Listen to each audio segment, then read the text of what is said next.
ജ്യോതിഷ പരാമർശങ്ങൾക്ക് വരുന്നവരിൽ പലരും ഒരേ ചോദ്യം ചോദിക്കാറുണ്ട്. എന്റെ ജീവിതത്തിൽ എല്ലാം ശരിയായിരിക്കുന്നു. ജോലിയും കുടുംബവും എല്ലാം ഒത്തിരിക്കുന്നു. പക്ഷേ വിവാഹം മാത്രം എന്തുകൊണ്ട് വൈകുന്നു?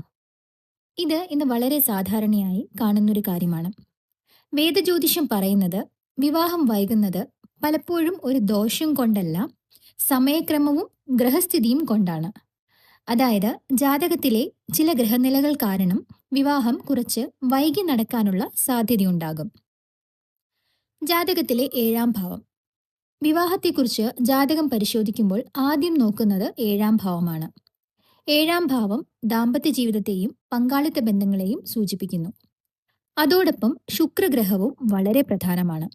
കാരണം ശുക്രൻ സ്നേഹവും വിവാഹസുഖവും സൂചിപ്പിക്കുന്ന ഗ്രഹമാണ്.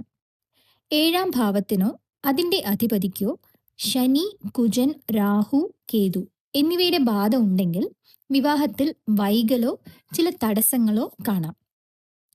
ശനിയുടെ സ്വാധീനം. വിവാഹം വൈകുന്നതിന് പ്രധാനമായ കാരണങ്ങളിലൊന്ന് ശനിഗ്രഹത്തിന്റെ സ്വാധീനമാണ്. ശനി ഏഴാം ഭാവത്തെയോ അതിന്റെ അധിപതിയെയോ ബാധിച്ചാൽ വിവാഹം സാധാരണയായി കുറച്ച് വൈകി നടക്കും. പക്ഷേ ശനി ദോഷകരമായ ഒരു ഗ്രഹമല്ല. ശനി പലപ്പോഴും നമ്മെ ക്ഷമയും ഉത്തരവാദിത്വവും പഠിപ്പിക്കുന്ന ഗ്രഹമാണ്. അതുകൊണ്ട് ശനിയുടെ സ്വാധീനമുള്ളവർക്ക് വിവാഹം കുറച്ച് വൈകിയാലും പിന്നീട് അവരുടെ ദാമ്പത്യ ജീവിതം സാധാരണയായി സ്ഥിരവും സമാധാനപരവുമായിരിക്കും. കുജദോഷം. വിവാഹവുമായി ബന്ധപ്പെട്ട് പലരും കേൾക്കുന്ന മറ്റൊരു കാര്യം കുജദോഷമാണ്. കുജൻ ചില ഭാവങ്ങളിൽ സ്ഥിതി ചെയ്താൽ ബന്ധങ്ങളിൽ ചിലപ്പോൾ വികാരാധിക്യം അല്ലെങ്കിൽ അഭിപ്രായ വ്യത്യാസങ്ങൾ ഉണ്ടാകാം. എന്നാൽ ജ്യോതിഷപരമായി നോക്കുമ്പോൾ രണ്ടുപേരുടെയും ജാതകം ഒത്തുനോക്കിയാൽ ഈ ദോഷം പലപ്പോഴും സമതുലിതമാകുന്നതാണ്. രാഹുവും കേതുവും. ചില ജാതകങ്ങളിൽ രാഹുവോ കേതുവോ ഏഴാം ഭാവത്തെ ബാധിച്ചിരിക്കും. ഇത്തരം സാഹചര്യങ്ങളിൽ ബന്ധങ്ങൾ ചിലപ്പോൾ അപ്രതീക്ഷിതമായി തുടങ്ങുകയും ചിലപ്പോൾ പെട്ടെന്ന് അവസാനിക്കുകയും ചെയ്യാം.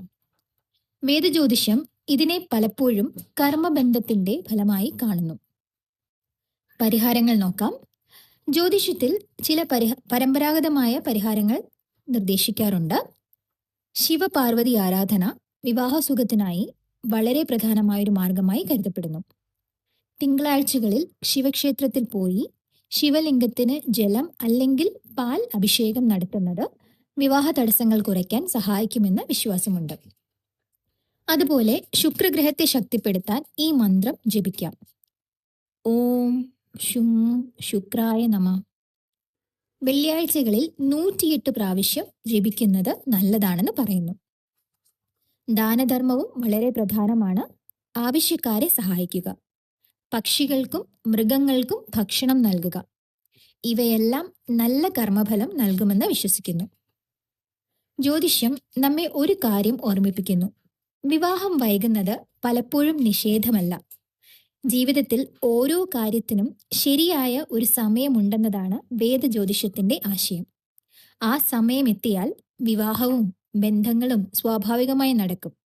അതുകൊണ്ട് ആശങ്കപ്പെടാതെ ധൈര്യത്തോടെയും വിശ്വാസത്തോടെയും മുന്നോട്ട് പോവുക.